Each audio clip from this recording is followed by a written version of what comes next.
Why does God even want us to worship him? This man gives a very interesting answer. Play the video.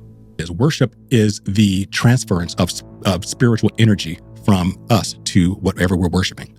That's what we do when we worship. We are being spiritually intimate with something. And we human beings, we're hardwired to worship. We can't not worship. You're going to worship something. I don't care if you believe in God or not, or if you even consider yourself an atheist. You're worshiping something. You are giving yourself over spiritually to something. And if it's not God, it's something else. In the book of Psalms, it says that, I don't have the chapter numbers in front of me, but it says that you become like what you worship. So that's why God wants us to worship him, not because of his ego.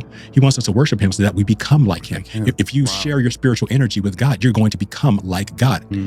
But the transverse of that is if you share your energy, your spiritual energy with something else, you're going to become like that. If you worship sex, which many people do, what are you going to become? You're going to become like sex. You're going to become lascivious. You're going to think about nothing else but sex. You're going to become obsessed with it. That's going to be your God. If you worship money, you're going to become cold and transactional.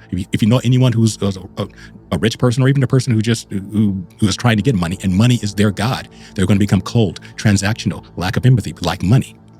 It can even go down to something as simple as your sports team. I grew up in LA, and at the time, the LA Raiders were in Los Angeles, and they had this reputation of being like the thugs of the NFL. Gang members would wear their colors, NWA would always wear Raider colors like that. And if you went to a game and you got out of there alive, you would see that the Raider fans would dress like thugs. They were becoming like the image of what they worshiped. And you name the sports team, you're going to take on that image of them because, go ahead.